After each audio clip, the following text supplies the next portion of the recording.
everyone and welcome back to Harmaya classes. In previous lecture we have discussed about the classification of data. Now after classifying the data, after collecting the data and classifying it, we have to arrange the data in the form of statistical series. तो जो हमने data collect किया है उसको classify किया है, अब हम उसको एक प्रॉपर लॉजिकल ऑर्डर में प्रेजेंट करेंगे जिसे हम स्टैटिस्टिकल सीरीज कहते हैं. तो स्टैटिस्टिकल सीरीज क्या होती है? The arrangement of classified data in some logical और specific order is known as statistical series. That means the data which we have collected and classified उसे हम किसी एक specific order में present करेंगे, उसे हम classification of data कहते हैं. अब classification of data जो statistical series कहते हैं. अब statistical series तीन प्रकार की होती है. पहले होती है individual series,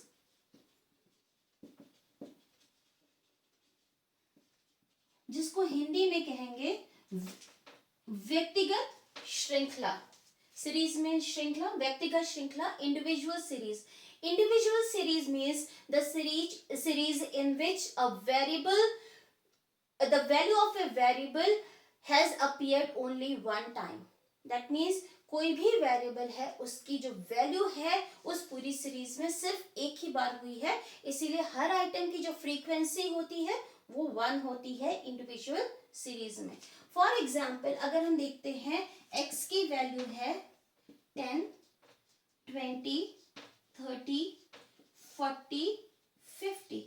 दैट मीन्स इस सीरीज में ये जो वैल्यूज हैं वो सिर्फ एक ही बार हुई, क्योंकि आगे हमने कोई फ्रीक्वेंसी नहीं लिखी है. मान लीजिए ये x है, क्या है? मार्क्स है. 5 बच्चे हैं, A को 10 मिले हैं, B को 20 मिले हैं, C को 30 मिले हैं, D को 40 मिले हैं, E को 50 मिले हैं. दैट मीन्स 5 बच्चों के ये मार्क्स हैं और हर एक मार्क्स सिर्फ एक बार अपीयर हुआ है इस पूरी सीरीज में. तो ये क्या है? ये क्या दिखा रहा है? This is a statistical series. ये हमारा ये स्टैटिस्टिकल सीरीज है. और कौन सी टाइप है ये स्टैटिस्टिकल सीरीज की? इंडिविजुअल सीरीज है. बिकॉज वेरिएबल्स ये क्या है? 10, 20, 30, 40, 50 ये क्या है? वेरिएबल है. मार्क्स क्या है? वेरिएबल है. The value of variable varies. That means जो वेरिएबल होता है उसका जो वैल्यू होती है वो वेरी करती है, परिवर्तित होती रहती है.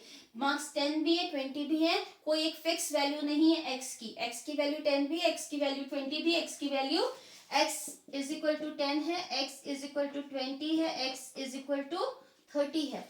यानी कि A का x 10 है, B का x 20 है, C का x 30 है. That means value of x is varying, it is changing.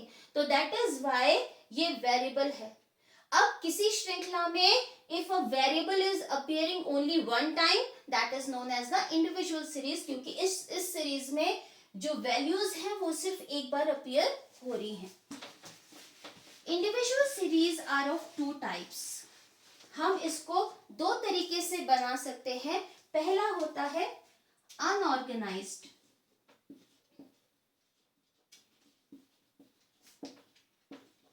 Individual series.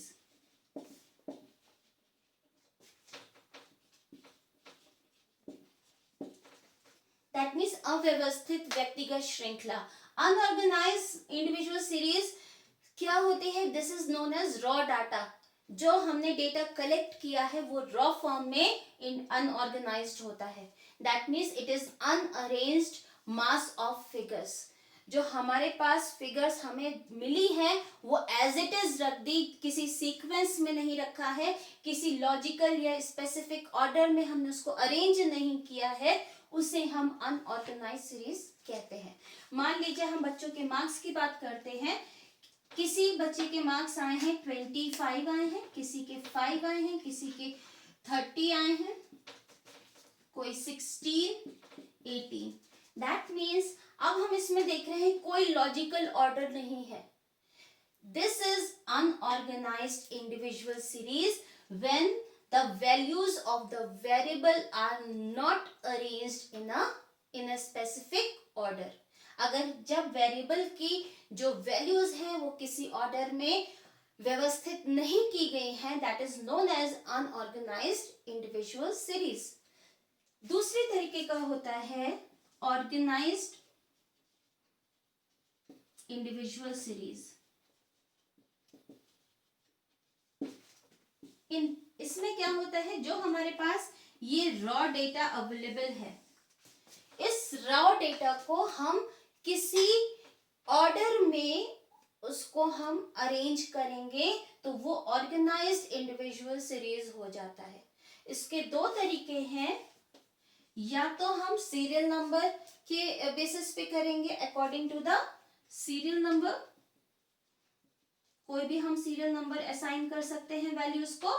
दूसरा है according to the magnitude. According to the magnitude means according to the size of the value, whether it is large or small. So in that case we arrange it in the ascending or the descending order. Ascending or descending.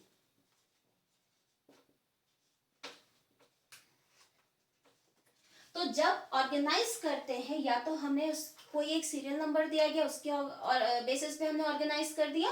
दूसरा, हमने उस जो variable है कि variable की जो value है, उस वैल्यू के साइज या आकार के आधार पर हमने अरेंज किया है वैल्यूज को।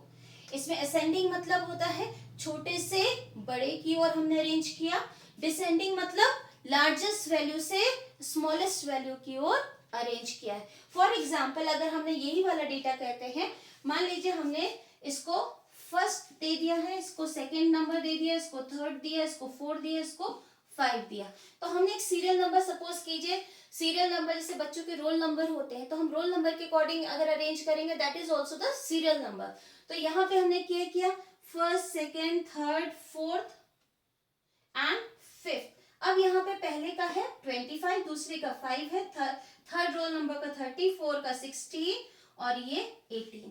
तो ये वाला हमने किसके अकॉर्डिंग किया है, ये हमने सीरियल नंबर के बेसिस पे हमने ये मार्क्स को, या इनफैक्ट इसको हम रोल नंबर भी कह सकते हैं, रोल नंबर के बेसिस पे हमने मार्क्स को ऑर्गेनाइज किया है।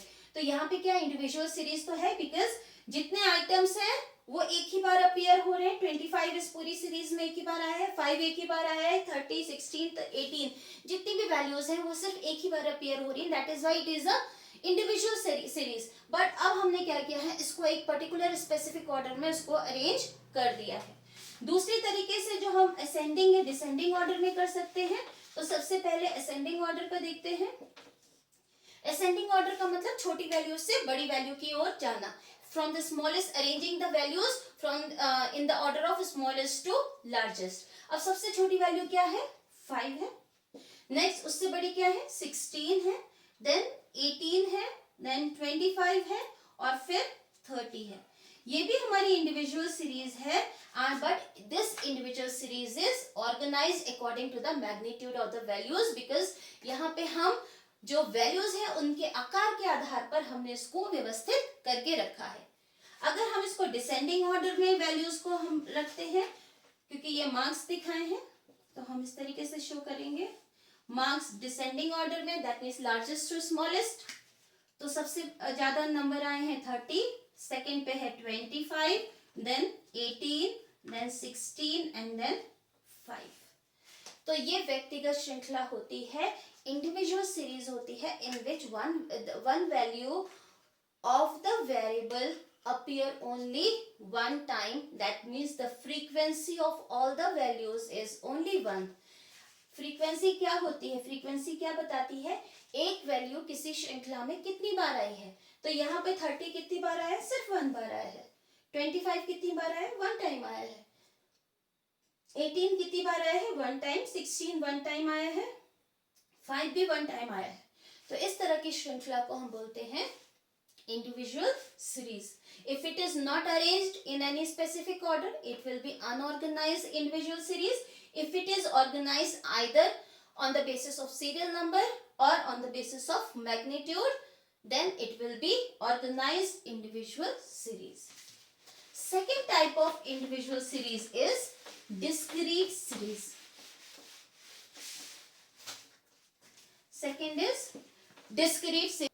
So second type of series is discrete series.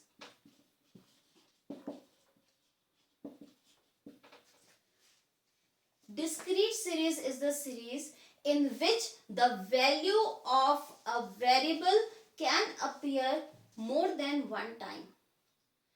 इसका मतलब है कि जो भी वेरिएबल्स हमें गिवन है, at least the value of one variable is repeating. That means जितने भी हमें वेरिएबल्स दिए गए हैं उनमें से कम एक वेरिएबल ऐसा होगा जिसकी वैल्यू रिपीटेड है. तभी डिस्क्रीट सीरीज को हम जो भी वैल्यूज हैं वो फ्रीक्वेंसी डिस्ट्रीब्यूशन के फॉर्म में प्रेजेंट करते हैं. फॉर एग्जाम्पल, मान लीजिए हमें x की वैल्यू दी गई है 10, 20, 30, 40. अब 10 मार्क्स आए हैं, these are the marks of the students. 10 marks आए हैं सिर्फ एक बच्चे के, 20 मार्क्स आए हैं 5 स्टूडेंट्स के, 30 आए हैं 20 स्टूडेंट्स के और 40 आए हैं 4 स्टूडेंट्स के. तो इन दैट केस क्या है कि यहाँ पे फ्रीक्वेंसी है. दैट मीन्स जो वेरिएबल है, वेरिएबल की वैल्यू 10 है वो एक ही बार हुई है, लेकिन जो जब x इज इक्वल टू 20 है वो वैल्यू 5 बार आई है सीरीज में. ये वैल्यू 30 है, ये सीरीज में 20 टाइम्स रिपीट हुई है. तो फ्रीक्वेंसी क्या बताती है, जो वैल्यू है वेरिएबल की वो वैल्यू कितनी बार रिपीट हुई है किसी सीरीज में. तो 10 1 टाइम रिपीट हुआ है, 20 5 टाइम्स हुए हैं. दैट मीन्स 5 बच्चों को 20 मार्क्स मिले हैं. 30 20 टाइम्स रिपीट हुआ. इसका मतलब है कि 30 जो मार्क्स हैं वो 20 स्टूडेंट्स को इतने मार्क्स मिले हैं. 40 मार्क्स कितने स्टूडेंट्स को मिले हैं, 4 स्टूडेंट्स को. दैट मीन्स 44 टाइम्स रिपीट हुआ है. तो डिस्क्रीट सीरीज वो सीरीज होती है जिसमें कोई वैल्यू जो है, वेरिएबल की वैल्यू एक से ज्यादा बार रिपीट होती है. इसे डिस्क्रीट सीरीज को हम फ्रीक्वेंसी एरे के नाम से भी जानते हैं. इस तरह की डिस्ट्रीब्यूशन को हम बोलते हैं फ्रीक्वेंसी एरे. और इसमें एक चीज हमें देखनी है कि जो यहाँ पे वैल्यूज होंगी वेरिएबल की, वो एक स्पेसिफिक इंटीग्रल वैल्यू होगी. दैट मीन्स एक निश्चित या डेफिनेट वैल्यू होगी which can not take any fractional form. That means अगर ये वैल्यू 10 है तो 10 ही रहेगी. ये 10.1 या फिर 9.9 नहीं हो सकती है. ये वैल्यू क्या होगी, इन दोनों में से कुछ नहीं होगी, ये सिर्फ 10 ही होगी. उसी तरीके से ये वैल्यू 20 है तो ये 20 भी स्पेसिफिक वैल्यू, डेफिनेट वैल्यू है, ना इससे ज्यादा है ना इससे कम है. This is the exact value. So in discrete series only discrete variables are presented which have any specific or exact value. Now up how to form a how to construct a discrete series. So to better understand the construction of the discrete series, we will refer to a example. अब हम देखते हैं, ये हमारे पास raw data है, मतलब जो हमने डेटा कलेक्ट किया है. तो 28 स्टूडेंट्स के ये मार्क्स दिए गए हैं स्टैटिस्टिक्स में. अब इसको हमें एक लॉजिकल ऑर्डर में इसमें करना है. हमें फ्रीक्वेंसी डिस्ट्रीब्यूशन और डिस्क्रीट सीरीज की फ्रीक्वेंसी डिस्ट्रीब्यूशन टेबल बनानी है. तो अब हम देखते हैं मार्क्स हमें कौन कौन से दिए हैं, 10, 15, 20, 25. तो हम यहाँ मार्क्स लिख लेते हैं 10, 15, 20 एंड 25. 4 तरह ही मार्क्स दिए हैं. अब टैली मार्क्स क्या होता है, टैली मार्क्स होता है, इसको हिंदी में मिलान चिन्ह कहेंगे. इसको यूज करते हैं, इसमें हम कुछ लाइंस को ड्रॉ करते हैं और उसके बेसिस पर हम यहाँ पर फ्रीक्वेंसी की वैल्यू को कैलकुलेट करते हैं. हम करके देखते हैं ये कैसे करते हैं. सबसे पहले 20 मार्क्स आए हैं एक बच्चे के, तो 20 हम इसमें डालेंगे. यहाँ पर हम एक लाइन ड्रॉ करेंगे, 20 को कट कर देंगे. नेक्स्ट 15 मार्क्स है, 15 में भी हम यहाँ लाइन ड्रॉ की, हमने कट कर दिया. 15 एक और बच्चे के आए, एक और लाइन ड्रॉ की, हमने कट कर दी. 10 मार्क्स 1 आए हैं, यहाँ पे हमने कट कर दिया. 15 फिर एक और आया है, यहाँ पे हमने एक लाइन ड्रॉ की, 15 कट कर दिया. 20 एक और आया, यहाँ पे 20 के आगे हमने लाइन ड्रॉ की, 20 को कट कर दिया. दैट मीन्स जो हम वैल्यूज यहाँ पे हमारे पास हैं वेरिएबल के मार्क्स जो दिए हैं उसके प्रत्येक मार्क्स के लिए हम एक लाइन ड्रॉ कर रहे हैं, तो हम यहाँ पे यहाँ क्या बना रहे हैं, टैली बना रहे हैं। अभी आगे भी करते हैं। फिर 15 है, 15 के आगे हमने एक लाइन ड्रॉ कर दी, इस 15 को कट कर दिया। 10 है, अब हम लाइन किसके आगे करेंगे, 10 मार्क्स के आगे एक लाइन हमने ड्रॉ की और 10 को कट कर दिया। फिर 20 है, 20 को कट किया और 20 के आगे एक लाइन को ड्रॉ किया। अब हमारे पास 15 है फिर से, तो हम लाइन किसके आगे ड्रॉ करेंगे, 15 के आगे। लेकिन टैली बनाते समय हम 4 लाइंस को ड्रॉ करते हैं एंड 5th लाइन ड्रॉ करने की जगह हम इस तरीके से 5 जो हमारे ऑलरेडी 4 लाइंस हैं उसको हम काट देते हैं। अब ये वैल्यू क्या बता रही है, जो एक बॉक्स ये क्या बताएगा, दिस इज नंबर 5। ऐसा इसलिए करते हैं कि हमारे लिए कैलकुलेशन आसान हो जाएगा। अगर हम ऐसे ही लाइंस ड्रॉ करते रह जाएंगे तो हमारे लिए उन लाइंस को काउंट करना मुश्किल हो जाएगा। अब नेक्स्ट वैल्यू हमारी क्या है, 10 है। 10 को हमने काट दिया, हमने यहाँ पे 1 लिखा। 25 को हमने यहाँ पे काट दिया, 25 के आगे 1 लाइन ड्रॉ की। 20 को काट के 20 के आगे 1 लाइन, 25 को भी काट दिया और 1 लाइन यहाँ पे ड्रॉ की। 25 फिर से काटा, 1 लाइन ड्रॉ की। 10 को काटा, अगेन 1 लाइन ड्रॉ की। 25 हमने फिर काटा और 1 लाइन ड्रॉ की। 15 हमारे पास फिर से आ गया, तो अब हमने 15 के हमने नया, यहाँ तक हमारा बॉक्स खत्म हो गया ये 5 का, फिर एक नया शुरू किया। अब 20 हमारे पास है, 20 को हमने काट दिया। अब 4 लाइंस ऑलरेडी ड्रॉ कर चुके हैं, तो 5th लाइन इन चारों को काट के बनेंगे। फिर उसके बाद 10 हमारे पास है, 10 के आगे हमने यहाँ 10 में भी हम 4 लाइंस ऑलरेडी कर रहे हैं। Now next line will, 5th line will cut all these, diagonally cut the 4 lines. इसके बाद 20 को हमने कट किया और 20 के आगे एक लाइन ड्रॉ की। 15 को कट किया, अगेन 1 मोर लाइन। 10 को कट किया, 10 के आगे एक और लाइन। 20 कट किया, 20 के आगे एक और लाइन। 15 कट किया, 15 के आगे एक और लाइन। अगेन 20 को कट किया, 20 के आगे एक और लाइन। 10 को कट किया, एक और लाइन एंड 15 को कट किया, एक और लाइन। अब हम इन लाइंस को टोटल कर देंगे, दैट मीन्स उससे हमें क्या पता चलेगा कि ये जो वैल्यूज हैं ये क्या है, वेरिएबल है। तो जो वेरिएबल की वैल्यू है वो जो पूरा डिस्ट्रीब्यूशन है उसमें कितनी बार रिपीट हुई है। तो हम देखते हैं 10 कितने टाइम्स रिपीट हुआ है, हम काउंट करेंगे। ये जो हमारा एक बॉक्स होता है ये कितने का होगा, ये 5 का होगा, प्लस एक्स्ट्रा 2 लाइंस है तो वैल्यू कितनी आएगी, 7 आएगी। अब यहाँ पे क्या है, 5 है और एक्स्ट्रा 4 है, तो दैट विल बी 9। यहाँ पे भी 5 है और 3 है, 5 + 3 8। और यहाँ पे कितना है, 4 है, तो सिर्फ सीधे सीधे हम 4 लिख देंगे। अब हम जब टोटल करेंगे तो ये वैल्यू हमारी 28 होगी। तो इस तरीके से हमने टैली मार्क्स की सहायता से, जो टैली के जो मार्क्स है इसके हेल्प से हमें क्या पता चलता है कि एक वैल्यू हमारे जो वैल्यू कितनी बार इसमें रिपीट हुई है हमारे डिस्ट्रीब्यूशन में। तो इस तरीके से हम डिस्क्रीट सीरीज को फॉर्म करते हैं यूजिंग द टैली मार्क्स। अब इसके बाद next type of the series होती है हमारी कॉन्टिन्यूअस सीरीज। कॉन्टिन्यूअस सीरीज का मतलब है कि जिसमें the values are presented in a continuous manner. That means it is shown in the form of range. तो next series हमारी क्या होती है, continuous. This is the third type of series, statistical series. इसमें जो भी वेरिएबल्स होते हैं, मान लीजिए अगर हम मार्क्स को दिखा रहे हैं तो marks are presented in a continuous manner, that means in the form of a class. That means this is 0 to 10, 10 to 20, 20 to 30. तो जहाँ पे हमारा यहाँ पे continuous series होती है उसमें कोई भी स्पेसिफिक फॉर्म ले सकता है वेरिएबल। जैसे 0 से 10 के बीच में है तो वैल्यू 1 भी हो सकती है, 2 भी हो सकती है, 5 भी हो सकती है और 0 भी हो सकती है। तो इस तरह की सीरीज को हम कंटिन्यूअस सीरीज कहते हैं और हिंदी में संतत श्रृंखला। अब हम कंटिन्यूअस सीरीज के कुछ इंपॉर्टेंट टेक्निकल टर्म्स के बारे में देखेंगे। तो इंपॉर्टेंट टेक्निकल टर्म्स देखते हैं, कौन कौन से टेक्निकल टर्म्स कॉन्टिन्यूअस सीरीज में होते हैं। Important technical terms of continuous series.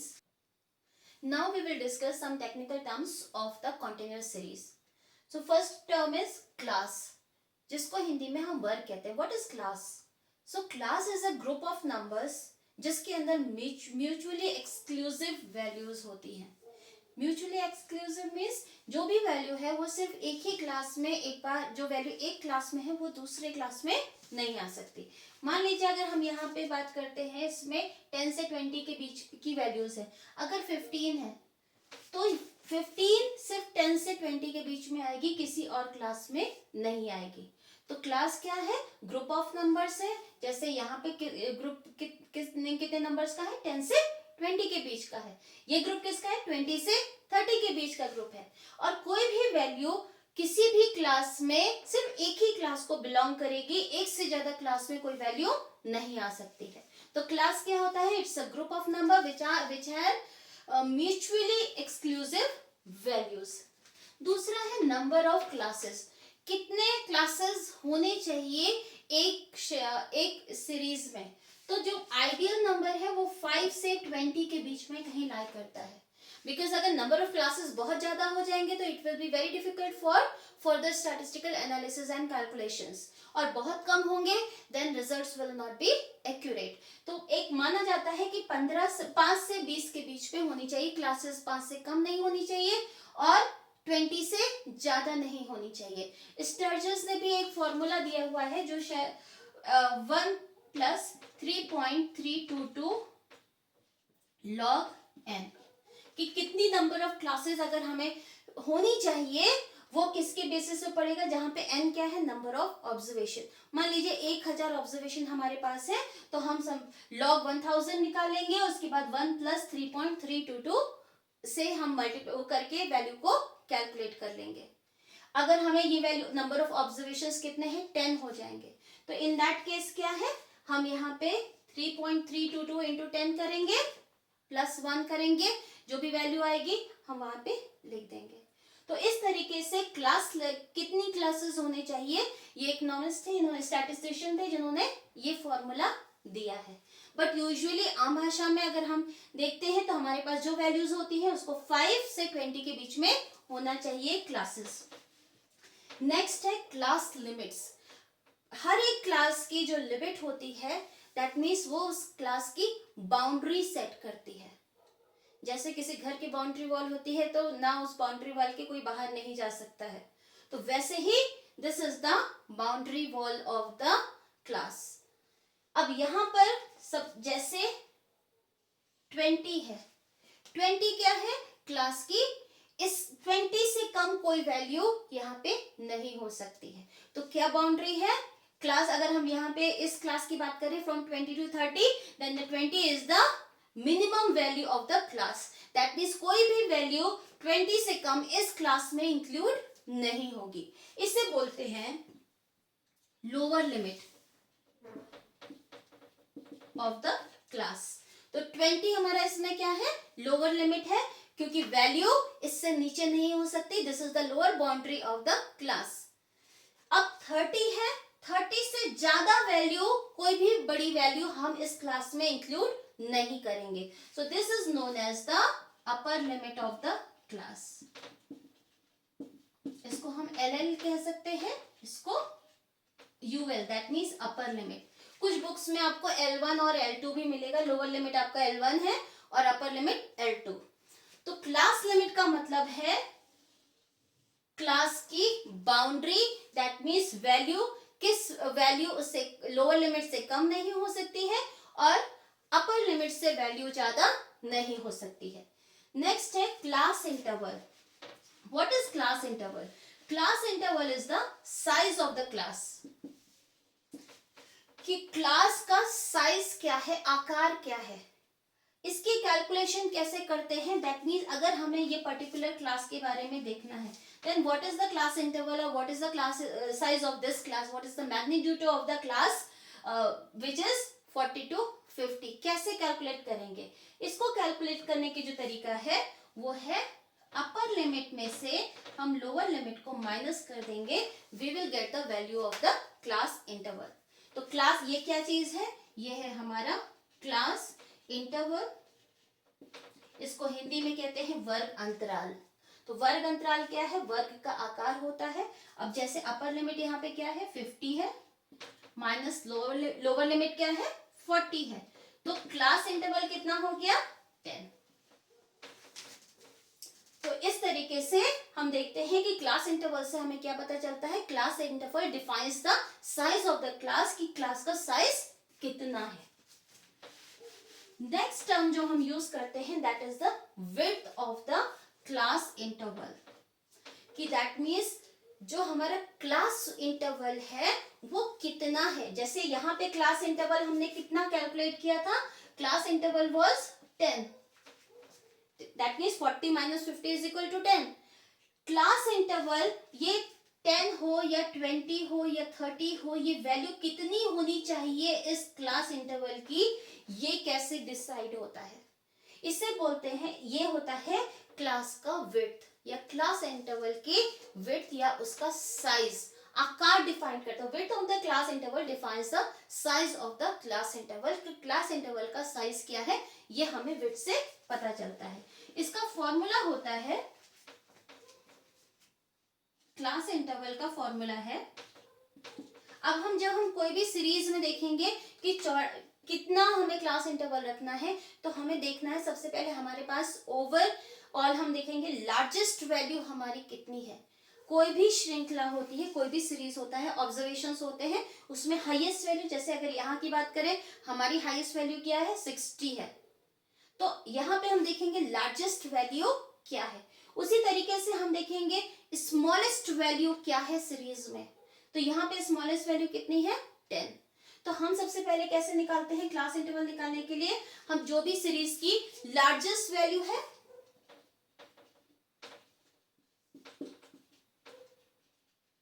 Minus smallest value divided by, अब हमें कितने क्लासेस को रखना है हम पहले से ही डिसाइड कर लेते हैं कि नंबर ऑफ क्लास 5 से 20 के बीच में रखनी है, लेकिन हमें कितनी क्लासेस रखनी है वो हम डिसाइड करेंगे। तो वहां उसके बेसिस पे हमारा ये क्लास इंटरवल कैलकुलेट होगा। तो नंबर ऑफ क्लासेस, ये फॉर्मूला है क्लास इंटरवल की जो विड्थ है उसको कैलकुलेट करने का, कि ये जो डिफरेंस है लोअर लिमिट और अपर लिमिट के बीच में वो डिफरेंस कितना होगा, इसको इस फॉर्मूले से कैलकुलेट करते हैं। फॉर एग्जाम्पल अगर हम देख के चलते हैं कि किसी फर्म में 100 एम्प्लॉयज काम कर रहे हैं, दैट मीन्स 100 कर्मचारी एक किसी फर्म में कार्य कर रहे हैं, और उनकी जो सैलरी है उसकी रेंज क्या है? रेंज मतलब minimum value and the difference between the largest value and the smallest value. तो रेंज कितनी है? 10,000। मिनिमम सैलरी किसी को मिल रही है वो 10,000 मिल रही है। मैक्सिमम लिमिट है हमारी 30,000। अब मान लीजिए हमें 10 क्लासेस बनानी है, तो ये क्या है? ये तो हमारी मिनिमम वैल्यू और लार्जेस्ट वैल्यू होगी। हमें 10 क्लासेस बनानी है, तो हम यहाँ पर क्लास नंबर ऑफ क्लासेस कितनी है यहीं पे लिख देती हूँ। Number of classes is equal to 10, और ये हमारा क्या है? This is the range. अब अगर हमें कैलकुलेट करना है कि कितनी विड्थ रखनी है, एक क्लास का कितना साइज रखना है, तो हम इस फॉर्मूले को यूज करेंगे। लार्जेस्ट वैल्यू हमारी कितनी है? 30,000 है, तो हम सबसे पहले क्लास इंटरवल कैलकुलेट करेंगे। This is 30,000। अब smallest value is 10,000 minus 10,000 divided by number of classes. Number of classes is 10। तो यहाँ पे वैल्यू क्या आएगी? 30,000 minus 10,000 is equal to 20,000 divided by 10। अब हम इसकी वैल्यू क्या आएगी? कैंसिल आउट कर देंगे। आंसर क्या आएगा हमारा? 2000। दैट मीन्स हमारा जो क्लास का विड्थ होना चाहिए, साइज ऑफ द क्लास कितनी होनी चाहिए? 2000। अब हम इसी के बेसिस पर फ्रीक्वेंसी डिस्ट्रीब्यूशन टेबल ड्रॉ कर सकते हैं। जैसे मिनिमम वैल्यू से स्टार्ट होगा, that will be lower limit of the first class, तो सबसे पहले यहाँ पे हम दिखाएंगे इनकम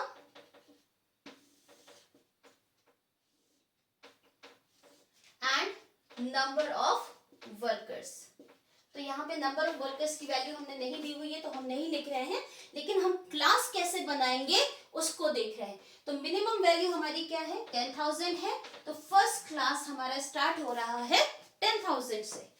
अब विड्थ कितनी है, 2,000 है। तो इसका मतलब हमारा फर्स्ट क्लास की जो इंटरवल कितना होगा, 2,000 का होगा।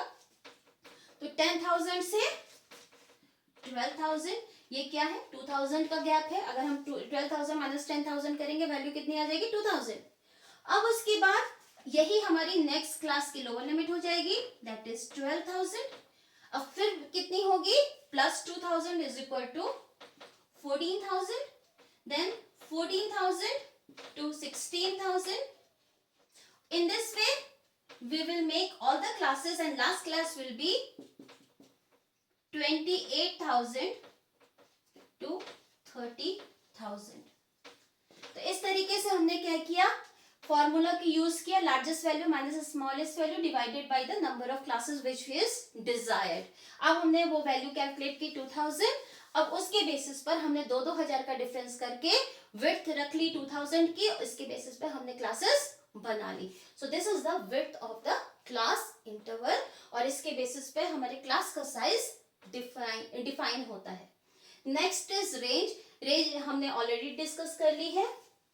रेंज का मतलब है कि जो ओवरऑल हमारे ऑब्जर्वेशन है, इतने सारे हमारे ऑब्जर्वेशन हैं, तो उस ऑब्जर्वेशन में सबसे छोटा ऑब्जर्वेशन और सबसे बड़ा ऑब्जर्वेशन के बीच में कितना अंतर आ रहा है। यहाँ पे क्या है, सबसे अगर हम इसी एग्जाम्पल को लेके चलते हैं तो कैसे कैलकुलेट करेंगे। अगर हमारे पास वैल्यू दी गई है, हमारा ये क्लास फ्रीक्वेंसी डिस्ट्रीब्यूशन टेबल दिया गया है कॉन्टिन्यूअस, तो हमें इसमें अगर कैलकुलेट करनी है रेंज, तो कैसे करेंगे। रेंज कैलकुलेट करने के लिए अपर limit of the highest class, जो हमारा सबसे बड़ा क्लास है, उसकी अपर लिमिट लेंगे and lower limit of the first class और द लोएस्ट क्लास। तो सबसे छोटा जो क्लास है उसकी लोअर लिमिट लेंगे, upper limit of the highest class, इन दोनों के बीच का अंतर लेंगे। तो हम लिखेंगे कैसे, यहीं पे लिख देते हैं। रेंज का फॉर्मूला क्या होता है, UL means upper limit. This is I have taken the short form as UL. Upper limit of the highest class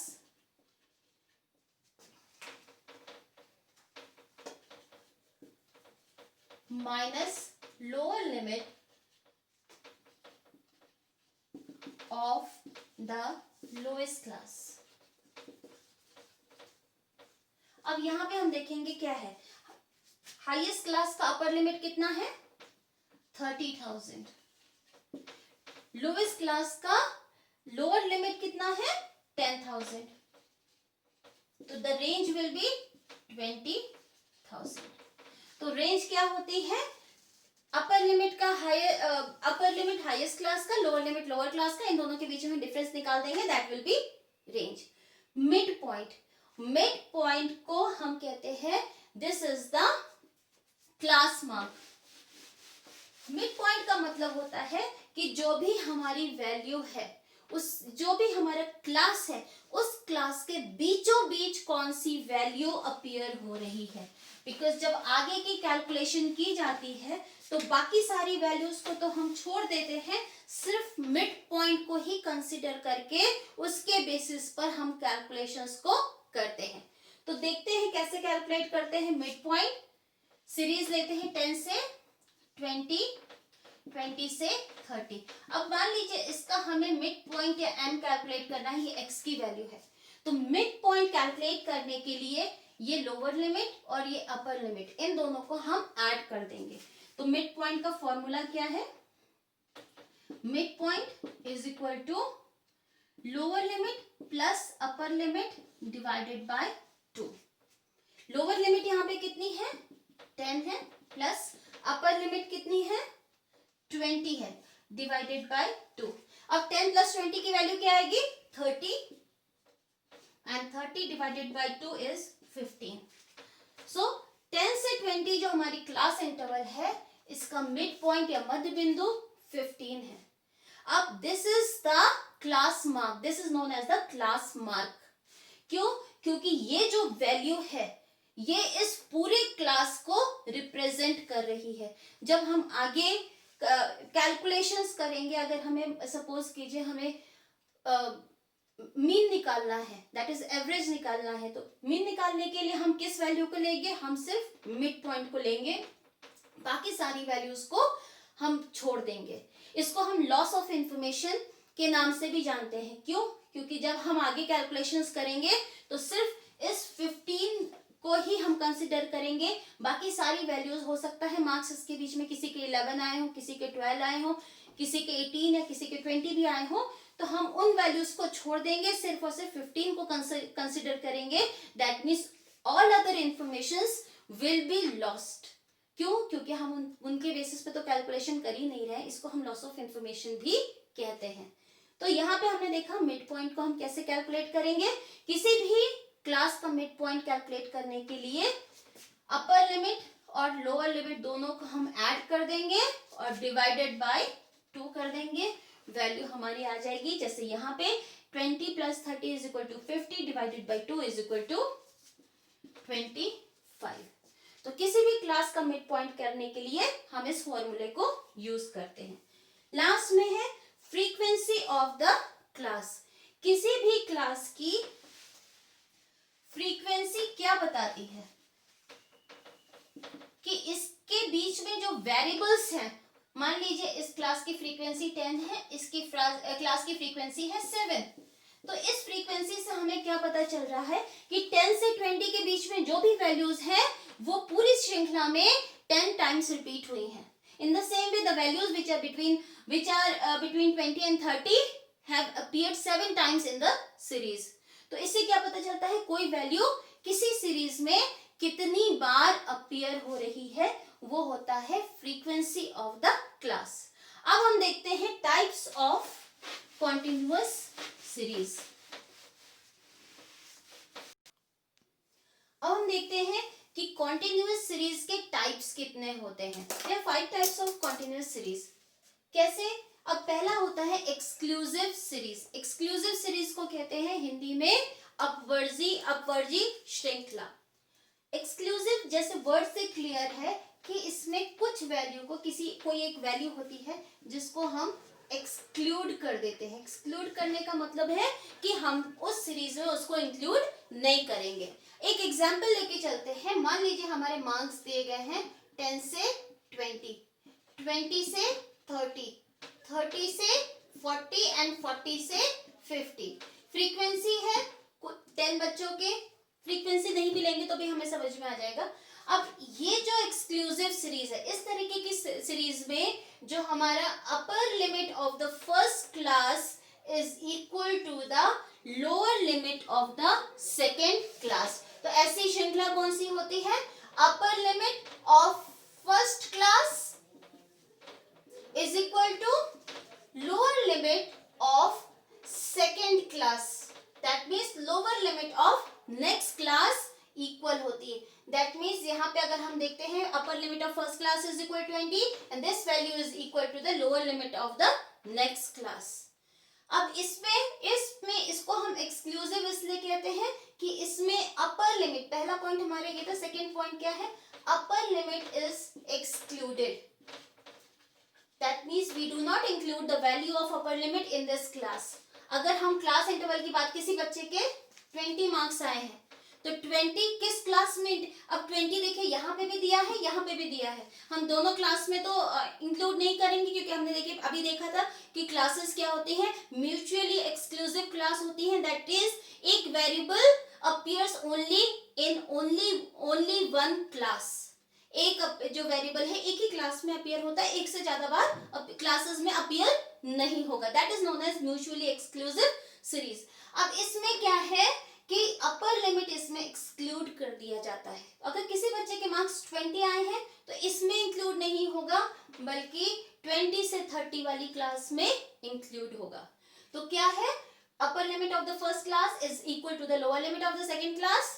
second is upper limit is excluded, क्यों? क्योंकि वो अगले क्लास में इंक्लूड होगा जिस क्लास की वो लोअर लिमिट है। अब कौन कौन से आइटम्स इसमें इंक्लूड होते हैं? जो आइटम्स इंक्लूड होते हैं, items which are greater than और equal to lower limit and items which are less than upper limit. इससे क्या समझ में आता है? वो आइटम जो लोअर लिमिट से बड़े हैं या उसके बराबर हैं।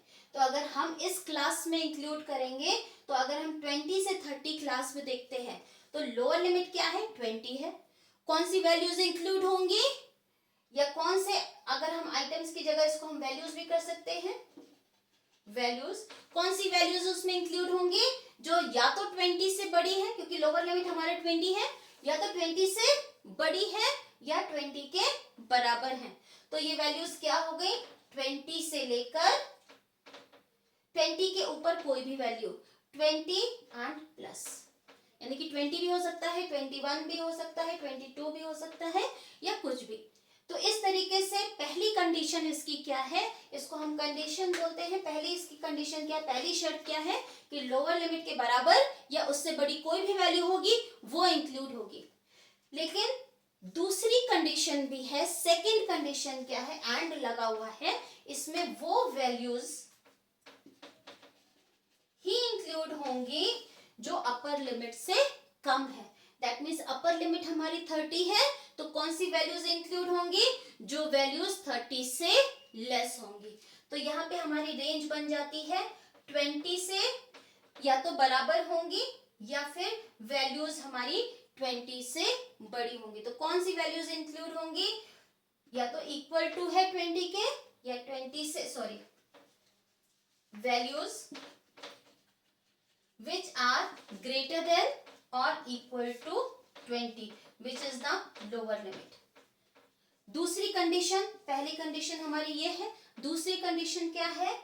Values which are less than 30, जो हमारी अपर लिमिट है। तो एक्सक्लूसिव सीरीज क्या होती है? तो ये 3 पॉइंट्स एक्सक्लूसिव सीरीज के बारे में है। पहला, अपर लिमिट अगले क्लास की इस क्लास की लोअर लिमिट के बराबर होती है। पॉइंट नंबर 2, अपर लिमिट को हम एक्सक्लूड कर देते हैं, इस क्लास में इंक्लूड नहीं करेंगे। पॉइंट नंबर 3, जो वैल्यूज इंक्लूड होती है वो लोअर लिमिट के बराबर या उससे बड़ी होती है। और एंड प्लस क्या होगा? वैल्यूज अपर लिमिट से कम होनी चाहिए, because upper limit is not included, that is why we are not using the equal sign, we are only using the less than sign, कि वैल्यू सिर्फ 30 से कम होंगी, 30 नहीं हो सकता है। Next type of the series होती है इंक्लूसिव सीरीज। ये किस वर्ड से बना है? इंक्लूड से, कि हम सभी वैल्यूज को इंक्लूड करते हैं, चाहे वो लोअर लिमिट हो चाहे अपर लिमिट हो। हिंदी में इसको बोलते हैं समावेशी श्रृंखला। अब हम मान लीजिए वैल्यू है 0 से 9, फिर 10 से 19, 20 से 29। अब ये वाली जो हमारी वैल्यूज हैं, इसमें लोअर लिमिट और अपर लिमिट दोनों वैल्यूज इसी क्लास में आएंगी। अगर 0 आता है तो भी इसी क्लास में होगा, अगर वैल्यू 9 है तो भी इसी क्लास में इंक्लूड होगी। पहला पॉइंट क्या है? इस क्लास का लोअर लिमिट अगले क्लास के, सॉरी, इस क्लास का अपर लिमिट अगले क्लास का लोअर लिमिट के बराबर नहीं होगा। तो lower limit of first class is not equal to, sorry, upper limit of the first class is not equal to the lower limit of second class. That means 9 is not equal to the 10. Upper limit of the first class is 9, which is not equal to the lower limit of the second class. That means which is not equal to the 10. Second है, all the values are included. Lower limit and upper limit both the values are included in the class. अगर value हमारी 0 आती तो भी class में होगा, value हमारी 9 आती तो भी इसी में इंक्लूड होगा. अगर हम इस क्लास की बात करते हैं तो 10 भी इसी में इंक्लूड होगा और 19 भी इसमें इंक्लूड होगा. तो सेकंड क्या है, upper limit and lower limit both are included. ये दोनों वैल्यूज हमारी अपर लिमिट और लोअर लिमिट इसी क्लास में इंक्लूड होंगी. अब इसमें नेक्स्ट पॉइंट क्या है, कौन कौन से आइटम्स इंक्लूड होते हैं, कौन कौन सी values which are greater than and equal to the lower limit plus values which are less than और equal to the upper limit. तो that means which are greater than और equal to the lower limit. अगर हम इस class की बात कर रहे हैं तो वैल्यूज क्या होंगी, जो 10 के बराबर होंगी या 10 से ज्यादा होंगी. तो वैल्यूज इसमें क्या होगी, वैल्यू इधर लिख देती हूं, value which is greater than और इज इक्वल टू 10, यानी कि 10 के बराबर है या फिर 10 से बड़ी है. इसमें क्या है, value which are less than और इक्वल टू अपर लिमिट. तो इसमें कौन सी वैल्यू इंक्लूड होंगी, plus value which are less than और इक्वल टू 19. इसका मतलब क्या है, हमारी रेंज कहाँ है, 10 से 19 के बीच में है और यही हमारी क्लास की रेंज भी है, 10 से 19. तो इसको इंक्लूसिव सीरीज कहते हैं, जहां पे हमारी क्लास की दोनों वैल्यूज को इंक्लूड करते हैं. अब यहाँ पे एक चीज हमें ध्यान रखनी होती है, जब हम कैलकुलेशन करते हैं, फर्दर एनालिसिस करते हैं, when we use the statistical methods, in that case हमारे पास एक्सक्लूसिव सीरीज होनी चाहिए. That means the lower limit of the class first class should be equal to the upper limit of the next class. तो हम कैसे convert करते हैं, तो इस समय हमें क्या करना चाहिए, हम इस क्लास को, जो अगर हमारे पास वैल्यूज दी गई हैं, जैसे हमने एग्जांपल दिया था, मान लीजिए हमारे पास वैल्यू है 10 से 19, फिर 20 से 29, फिर 30 से 39. तो हम वैल्यू को कैलकुलेट कैसे करेंगे, इन सारी वैल्यूज को. तो हम देखते हैं कि इन वैल्यूज को कैलकुलेट करने के लिए सबसे पहले, क्योंकि ये वाली वैल्यू हमारी कौन सी है, ये हमारी इंक्लूसिव सीरीज है. अब इंक्लूसिव सीरीज को हम एक्सक्लूसिव में कन्वर्ट करने के लिए सबसे पहले हम फॉर्मूला यूज करेंगे, एडजस्टमेंट फैक्टर को कैलकुलेट करेंगे. इनफैक्ट हम इसको करेक्शन फैक्टर कहते हैं. तो करेक्शन फैक्टर को हमने कैलकुलेट किया. करेक्शन फैक्टर कैलकुलेट करने का फॉर्मूला है lower limit of second class, lower limit of second class minus upper limit of first class. मैं उधर लिख देती हूँ, इधर शायद आप लोगों को दिख नहीं रहा होगा, मैं नीचे लिख रही हूँ. फॉर्मूला क्या है, सबसे पहले हम कैलकुलेट करेंगे correction factor. Correction factor calculate करने के लिए upper limit, this is the lower limit of second class minus upper limit of first class divided by 2. अब हम देखेंगे कैसे correction factor calculate. Lower limit of the second class क्या है, अगर यहाँ पे lower limit of the second class क्या है, 20 है, हमने यहाँ पे वैल्यू लिखी 20. अब अपर limit of the first class, upper limit of the first class क्या है, ये है -19 लिख दिया हमने. अब इसके बाद डिवाइडेड बाय 2 करना है. 20 माइनस 19 वैल्यू कितनी आई, 1, डिवाइडेड बाय 2 वैल्यू होगी 0.5. तो क्लियर है ये चीज कि हमने क्या किया, lower limit of the second class से माइनस किया अपर limit of the first class. अब इसके बाद जो वैल्यू आई उसको हमने 2 से डिवाइड किया. ये क्या चीज कैलकुलेट की है, करेक्शन फैक्टर. क्यों, क्योंकि हमें जो इंक्लूसिव सीरीज है इस सीरीज को हमें बनाना है एक्सक्लूसिव सीरीज। अब हमें कैलकुलेट करना है, एडजस्टमेंट करना है लोअर लिमिट में भी और अपर लिमिट में भी। तो हम करके देखते हैं एडजस्टमेंट ऑफ लोअर लिमिट। अब हम लोअर लिमिट का एडजस्टमेंट कैसे करेंगे? जो हमारी लोअर लिमिट है फॉर माइनस जो हमने करेक्शन फैक्टर को कैलकुलेट किया है। इसी तरीके से हम एडजस्टमेंट करते हैं ऑफ अपर लिमिट। अब हमें ऊपर की लिमिट भी कैलकुलेट करनी है सभी क्लासेस की, तो upper limit plus correction factor. अब करके देखते हैं, अगर हमें इस क्लास में करना है 10 से 19 के बीच में, तो 10 से 19 में लोअर लिमिट कितनी है? यहाँ वैल्यू रखते हैं 10। उससे माइनस क्या करना है? करेक्शन फैक्टर, जो वैल्यू हमारी दी गई है माइनस 0.5, तो वैल्यू क्या आएगी? 9.5। ये हमारा क्या है? ये हमारा क्लास है और ये भी हमारा क्लास ही बनेगा। ये हमारा इंक्लूसिव सीरीज है, हम इसको एक्सक्लूसिव में कन्वर्ट कर रहे हैं। अब अपर लिमिट की कैलकुलेशन करनी है। अपर लिमिट हमारे पास 19 है, अब हम उसको भी एडजस्ट करेंगे, तो upper limit plus CF calculate करेंगे। अपर लिमिट 19 है प्लस 0.5, वैल्यू हमारी कितनी आएगी? 19.5। दैट मीन्स हमारी रेंज यहाँ पे डिफाइन हो गई है। इन the same way second class में भी हम ऐसे करेंगे। लोअर लिमिट में से हम CF को माइनस कर देंगे, दैट इज 20 माइनस 0.5, वैल्यू कितनी आई? 19.5। अब अपर लिमिट में हम 0.5 ऐड करेंगे, दैट इज 29 प्लस 0.5, वैल्यू आ गई 29.5। अब इसी तरीके से यहाँ की भी बन जाएगी 29.5 से 39.5। अब देखिए इस क्लास की लोअर अपर लिमिट इस क्लास की लोअर लिमिट के बराबर है। दैट मीन्स अब ये वाली सीरीज हमारी एक्सक्लूसिव सीरीज में कन्वर्ट हो चुकी है।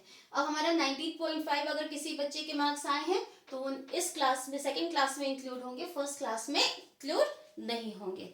तो ये फॉर्मूला है हमारा। अगर हमारे पास एक्सक्लूसिव सीरीज दी जाती है, अपवर्जी श्रृंखला होती है, तो उसको हमें इंक्लूसिव सीरीज दी जाती है, समावेशी श्रृंखला होती है, उसको हमें अपवर्जी श्रृंखला में एक्सक्लूसिव सीरीज में कन्वर्ट करना होता है। पहले हम करेक्शन फैक्टर करते हैं, अपर लिमिट लोअर इस क्लास की, लोअर लिमिट अगले क्लास की, इन दोनों के बीच में हम डिफरेंस देखेंगे माइनस करके। जो डिफरेंस आएगा उसको 2 से डिवाइड करेंगे, वो वैल्यू हमारी करेक्शन फैक्टर होगी। जो भी करेक्शन फैक्टर है लोअर लिमिट में माइनस करते जाएंगे, अपर लिमिट में ऐड करते जाएंगे। 10 माइनस 0.5 9.5, 19 प्लस 0.5 19.5, इसमें माइनस किया 19.5 हो गया, इसमें ऐड किया 29.5, 30 में से माइनस किया 29.5, 39 में ऐड किया 39.5। इस तरीके से जब हमें आगे कैलकुलेशन करना होता है तो हम इंक्लूसिव सीरीज में कैलकुलेशन पॉसिबल नहीं होती, इसीलिए हम उसको एक्सक्लूसिव सीरीज में कैलकुलेट कन्वर्ट करते हैं। नेक्स्ट है हमारी open ended classes. Open ended series वहां वो सीरीज होती है जहां पे या तो लोअर लिमिट गिवन नहीं होती है लोएस्ट क्लास की, जैसे हम ऐसे कहते हैं बिलो 10, फिर 10 से 20, 20 से 30, 30 से 40 एंड अबव 40। अब ये क्लासेस क्या है? ओपन एंडेड क्लासेस है। ये हमारी क्या गिवन है? क्लासेस हैं सीरीज में। अब इस क्लास में फर्स्ट क्लास में देखिए लोअर लिमिट नहीं दी गई है, बिलो लिखा हुआ है। अब 10 से नीचे कोई भी वैल्यू हो सकती है, वो 8 भी हो सकती है, वो 7 भी हो सकती है, वो 0 भी हो सकती है। तो दैट मीन्स यहाँ पे ये क्लास क्या है? खुली हुई है, ओपन है, इसका कोई एंड नहीं गिवन है। उसी तरीके से यहाँ पे अबव 40 है, वैल्यू 40 से 50 भी, अबव 40 50 भी हो सकता है, 60 भी हो सकता है, 90 भी हो सकता है, 100 हो सकता है। That means this class is also open. तो जब हमारी लोअर लिमिट नहीं गिवन होती है लोएस्ट क्लास की, या अपर लिमिट नहीं गिवन होती है, अगर हम यहाँ पे कह सकते हैं 10 हमें तो गिवन है, यहाँ पे क्या होगा, बिलो 10, तो कोई भी वैल्यू हमारी हो सकती है। उसी तरीके से अबव 40 में भी हमारी कोई भी वैल्यू हो सकती है। तो इस तरह के क्लासेस को बोलते हैं open ended classes.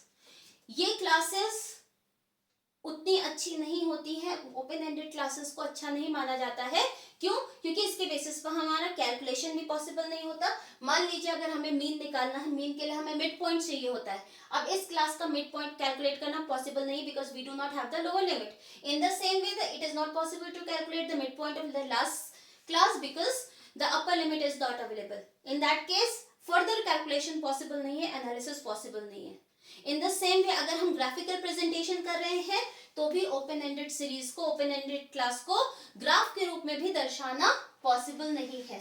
So that is why open ended classes are not good for from the point of statistical analysis.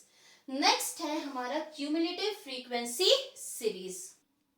Now next is cumulative frequency series. इसका मतलब क्या है, जहां पे हम फ्रीक्वेंसी को एड ऑन करते जाते हैं, जोड़ते जाते हैं। अभी यहाँ पे फ्रीक्वेंसी कैसी, 2 का मतलब कि 0 से 10 के बीच में सिर्फ 2 ही एलिमेंट्स आए हैं।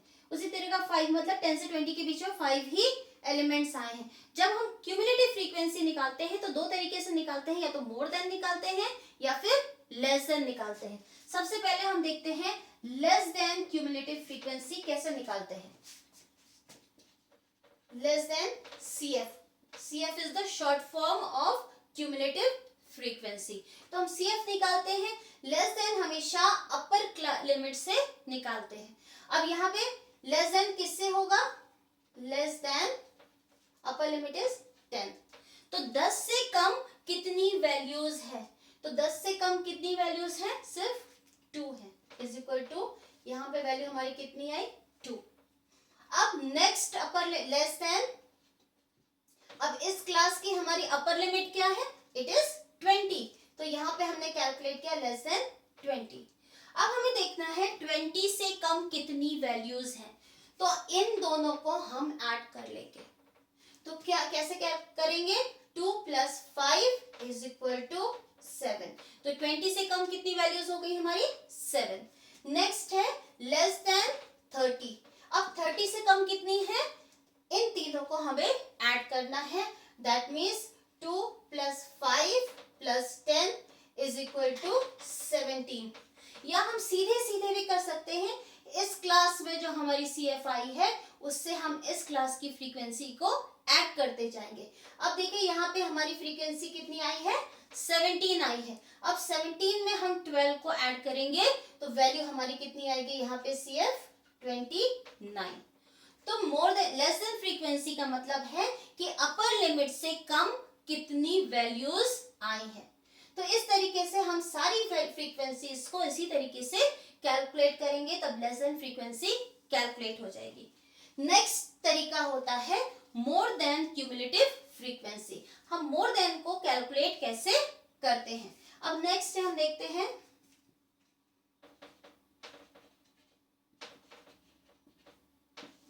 यहाँ पे मैंने खाली 4 लेवल तक ही इसको कैलकुलेट किया है, बाकी आप इसको खुद से कैलकुलेट करके देखिएगा। अब जब लास्ट वाला आएगा लेस देन 60 होगा, तो 60 से कम तो सारी होंगी, तो लास्ट वैल्यू हमारी 50 आनी चाहिए। बीच की आप इसी तरीके से खुद कैलकुलेट करके देखेंगे। अब हम देखते हैं मोर देन। जब मोर देन वैल्यू को कैलकुलेट करते हैं तो हमेशा लोअर लिमिट से कैलकुलेट करेंगे। अब मोर देन यहाँ पे जैसे फर्स्ट हमारे क्या है, मोर देन पहले क्लास का लोअर लिमिट कितना है, 0। तो हमें देखना है 0 से अधिक कितनी वैल्यूज हैं। तो 0 से अधिक तो सारी ही हैं, तो यहाँ पे कितना होगा, हम सारी फ्रीक्वेंसीज को ऐड करेंगे। अगर हमें यहाँ पे CF कैलकुलेट करना है तो कितना होगा, 2 + 5 + 10 + 12 + 17 + 4 इज इक्वल टू 50, क्योंकि ये सारी वैल्यूज ही हमारी 0 से ज्यादा है। नेक्स्ट में मोर देन, अब लोअर लिमिट कितनी है, 10। अब हम यहाँ पे देखेंगे कि 10 से ज्यादा कितने हैं, तब इसमें क्या होगा, अब हम 10 के ऊपर वाली जितनी फ्रीक्वेंसीज है उनको ऐड कर देंगे। जैसे 5 + 10 + 12 + 17 + 4 वैल्यू कितनी आएगी 48। इसी तरीके से नेक्स्ट लेवल पे हम कर देंगे मोर देन 20, क्योंकि इसकी जो हमारी लोअर लिमिट है वो क्या है 20 है। तो इस तरीके से अब यहाँ पे फिर हमने इसके पहले वाली जितनी 20 से ऊपर का मतलब है कि 20 से पहले वाली हमारी सारी चीजें हम उसको माइनस कर देंगे, यानी कि 2 को भी छोड़ेंगे और 5 को भी छोड़ेंगे। इसको शॉर्टकट हम कैसे कैलकुलेट करते हैं, इस क्लास की, एक मिनट में इधर फ्रीक्वेंसी भी लिख देती हूँ, या नहीं लिख रही, ऊपर से ही देख लेंगे। इस क्लास जो हमारा, जिस क्लास का हम कैलकुलेट कर रहे हैं, अगर हमें थर्ड क्लास का कैलकुलेट करना है तो उसके पहले जो हमारी CF निकली है उस CF से उसी क्लास की फ्रीक्वेंसी को माइनस कर देंगे। तो यहाँ पे हम सीधे ऐसे भी कर सकते हैं 48 माइनस 5 इज इक्वल टू 43। हमने डायरेक्ट कैसे निकाला फिर से बता रही हूँ एक बार। यहाँ पे पहला तरीका क्या है कि हम यहाँ पे इस तरीके से करेंगे 10 plus 12 plus 17 plus 4 is equal to 43। दूसरा तरीका ये है, इस क्लास में जो हमारी CF आई है वो 48 है और इस क्लास की हमारी फ्रीक्वेंसी कितनी गिवन है 5 है, उसको माइनस कर देंगे, वैल्यू हमारी 43 आ जाएगी। इससे पहले वाला भी हम देख सकते हैं, 50 हमारी पहले की CF आई थी और उस क्लास की हमारी वैल्यू कितनी थी, फ्रीक्वेंसी 2 थी। अगर हम 50 में से 2 माइनस करते तो वैल्यू कितनी आती 48। तो अगर हमें इस क्लास की CF कैलकुलेट करनी है मोर देन वाली, तो हमें क्या करना है, इस क्लास की जो CF आई है मोर देन, उससे हम इसी क्लास की फ्रीक्वेंसी को माइनस कर देंगे तो अगली क्लास की CF आ जाएगी। फिर से बोल रही हूँ, एक पर्टिकुलर क्लास की हमारी जो CF है उससे उस क्लास की फ्रीक्वेंसी को माइनस करेंगे तो जिससे हमारी अगली क्लास की जो CF है वो आ जाएगी। अगर ये वाला तरीका कंफ्यूजिंग लग रहा है तो सिर्फ इतना समझ लीजिए कि जब हम कैलकुलेट करेंगे तो मोर देन कैलकुलेट करने के लिए लोअर लिमिट से करेंगे। अगला वाला देखिए 30 है, अब हमें मोर देन 30 देखना है तो इसके बाद वाली जितनी वैल्यूज होंगी इन सबको हम टोटल कर लेंगे, 12 प्लस 17 प्लस 4। इस तरीके से फिर उसके बाद हमें इसकी अगले वाली कैलकुलेट करनी है, तो फिर अगर 40 में से कैलकुलेट करनी है तो फिर हम सारी जो है 17 प्लस 4 वैल्यू हमारी 21 आ जाएगी। लास्ट में 50 से ज्यादा कितना है, लास्ट वैल्यू हमारी जितनी फ्रीक्वेंसी गिवन है उतना ही आएगी। तो आई थिंक ये आपको क्लियर हो जाना चाहिए। मोर देन फ्रीक्वेंसी जब हम कैलकुलेट करते हैं तो मोर देन को एक बार फिर से हम शॉर्टकट में बता देते हैं। मोर देन फ्रीक्वेंसी कैलकुलेट करने के लिए हमेशा लोअर लिमिट से हम कैलकुलेट करेंगे, और लोअर लिमिट से मोर देन का मतलब है कि इस लोअर लिमिट के ऊपर जितनी भी फ्रीक्वेंसी है सबको टोटल करते जाएंगे। जैसे हमारी लोअर लिमिट 0 है, हम इसी ऊपर में ही करके देखते हैं। यहाँ पे मोर देन 0 है तो 0 के ऊपर जितनी फ्रीक्वेंसीज हैं सबको टोटल कर लेंगे, वैल्यू आएगी 50। अगर मोर देन 10 है तो 10 से ऊपर की जितनी फ्रीक्वेंसीज है 5 plus 10 plus 12 plus 17 plus 4, value हमारी 48 आएगी। अब मोर देन अगर हमें 20 करना है तो इसके ऊपर की 20 के आगे की जितनी फ्रीक्वेंसीज हैं इनको हम टोटल कर लेंगे, ये वैल्यू आ जाएगी 43। तो इस तरीके से हम मोर देन और लेस देन फ्रीक्वेंसीज को कैलकुलेट कर सकते हैं। अब जितना प्रैक्टिस करेंगे उतना ही आपको ये क्लियर होगा, अदरवाइज इसमें कैलकुलेशन में यूजुअली बच्चों को प्रॉब्लम आती है अगर वो प्रैक्टिस नहीं करते हैं। अब नेक्स्ट देखते हैं frequency series containing mid values. तो हमारी कुछ ऐसी फ्रीक्वेंसी सीरीज होती हैं जहां पर मिड वैल्यूज गिवन होती हैं। तो जहां पे मिड वैल्यूज गिवन है वहां पे हमको क्लासेस फॉर्म करनी होंगी। फॉर एग्जाम्पल अगर हमें एक मिड पॉइंट दिया है 15, 25, 35, 45, अब हमें क्या बनाना होगा, इसके बेसिस पर हमें सबसे पहले क्लास बनानी होगी, क्योंकि अगर हमें आगे देखना है क्लासेस, हमें अगर ग्राफिकल प्रेजेंटेशन करना है, हिस्टोग्राम वगैरह बनाना है, तो हमें क्लासेस चाहिए होंगी। मिड पॉइंट गिवन है तो हम हिस्टोग्राम बनाना हमारे लिए पॉसिबल नहीं होगा। तो ऐसी स्थिति में सबसे पहले हमें क्लास फॉर्म करनी है। हमें दो वैल्यूज चाहिए होंगी, एक तो हमें लोअर लिमिट चाहिए होगी, दूसरा हमें अपर लिमिट चाहिए होगी क्लास की। अब लोअर लिमिट, सबसे पहले हमारा फॉर्मूला क्या होगा, जो दो मिड पॉइंट्स दिए हैं उनका हम डिफरेंस कैलकुलेट करेंगे। तो सबसे पहले क्या किया, the mid points which are given, we will calculate the difference of the mid point. यहाँ पे हम डिफरेंस पहले कैलकुलेट करते हैं। डिफरेंस कितना आ रहा है, 25 माइनस 15, वैल्यू कितनी आई, 10। तो हमारा फर्स्ट स्टेप क्या हुआ, मिड पॉइंट से अगर हमें क्लासेस में कन्वर्ट करना है, सबसे पहले हम डिफरेंस निकालेंगे between two mid points which is 10। अब इसको डिवाइड बाय 2 करेंगे। तो अब divide the difference bye 2, that means value 10/2 होगी। वैल्यू कितनी आई, 5। तो हमने सबसे पहले डिफरेंस कैलकुलेट किया, उस डिफरेंस को हमने 2 से डिवाइड किया, वैल्यू हमारी 5 आई। लोअर लिमिट कैलकुलेट करने के लिए ये जो हमारी वैल्यू आई है उसे हम मिड पॉइंट में माइनस करेंगे, इसको भी हम करेक्शन फैक्टर ही कहेंगे। तो अब हम लोअर लिमिट क्या कहेंगे, mid point minus correction factor. अब मिड पॉइंट हमारा क्या है, 15 है, उसमें माइनस क्या किया, 5 किया, वैल्यू कितनी आई, 10। ये हमारी लोअर लिमिट है जो हमने यहां लिख दी।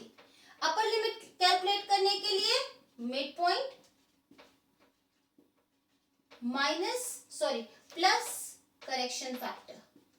तो यहां पे हमारी मिड पॉइंट क्या है, 15 है, सेम हम लिखेंगे, यहां पे लिख देती हूं। अपर लिमिट के लिए mid point plus correction factor.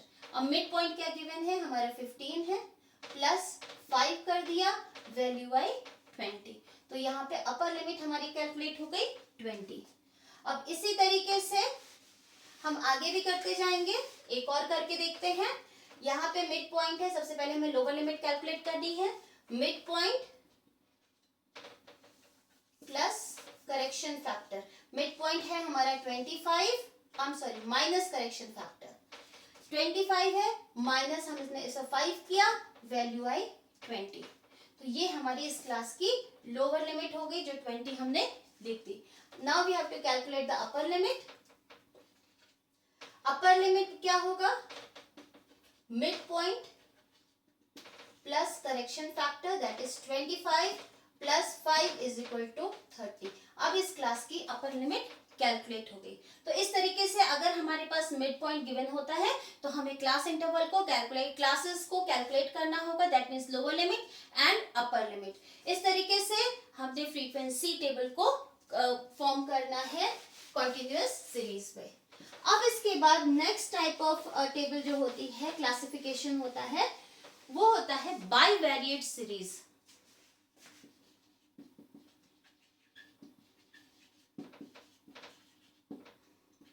इसको बोलते हैं टू वे सीरीज।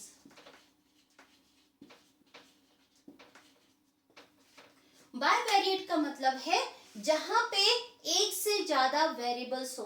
अभी तक हमने जो भी क्लासिफिकेशन देखा या जो भी सीरीज देखी स्टैटिस्टिकल, वो यूनिवेरिएट थी। यूनिवेरिएट मतलब सिर्फ एक वेरिएबल था। अगर हम मार्क्स को देख रहे थे तो सिर्फ मार्क्स था, इनकम थी तो सिर्फ एक ही वेरिएबल उसमें था। अब यहाँ बाईवेरिएट का मतलब होता है एक से ज्यादा वेरिएबल हो।